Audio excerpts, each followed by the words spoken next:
what's up, everybody? True Boxing here. Thank you for coming back to Get Hit with the Truth. So today, doing the recap from the Showtime card that took place on Saturday, July 9th, that was headlined by Magsayo and Vargas for the WBC featherweight title.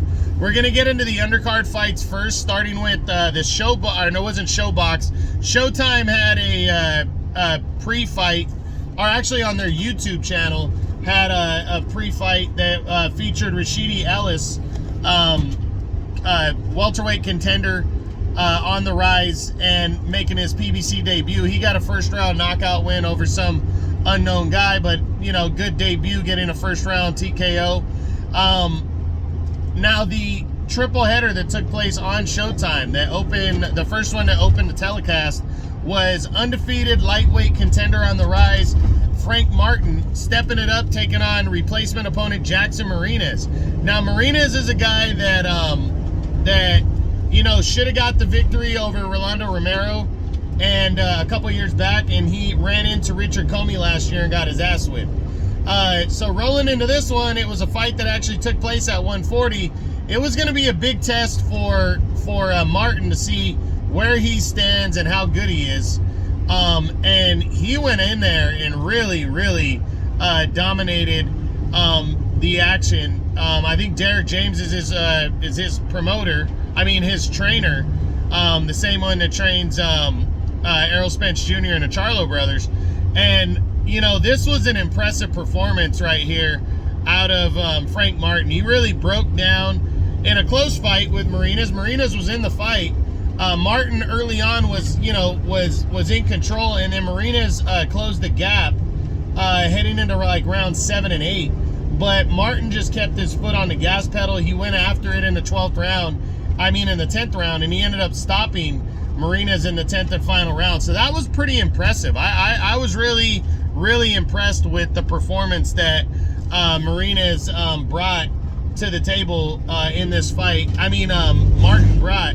And, you know, lightweight is probably the deepest division in boxing right now.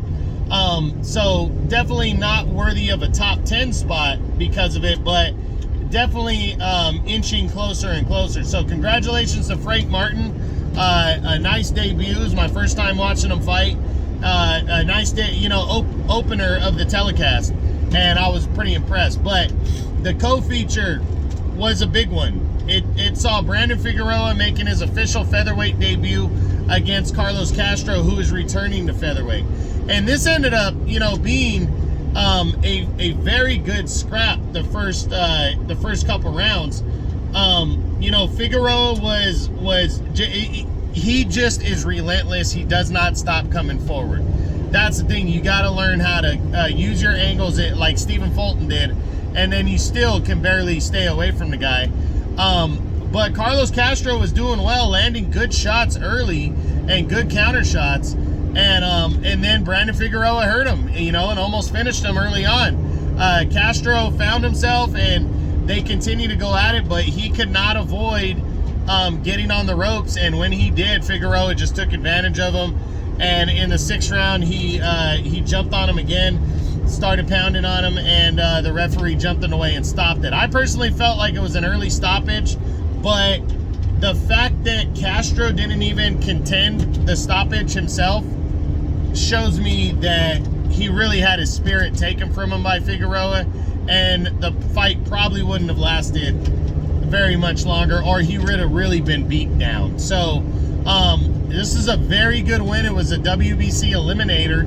It was a very good debut at 126, and it might lead to a title shot immediately for Brandon Figueroa following the win. So congrats to him. He's officially going to be in the top 10 at 126 now, so we'll do a what's next on him next week. Carlos Castro sadly is going to be dropping out of any top 10s, you know, following this loss. This was his return to featherweight, and unless he before the end of the year officially announces that he's moving back down to junior featherweight at 122, he's going to drop out of any top 10 overall for me, so he will not be getting a what's next video. Tough break for him.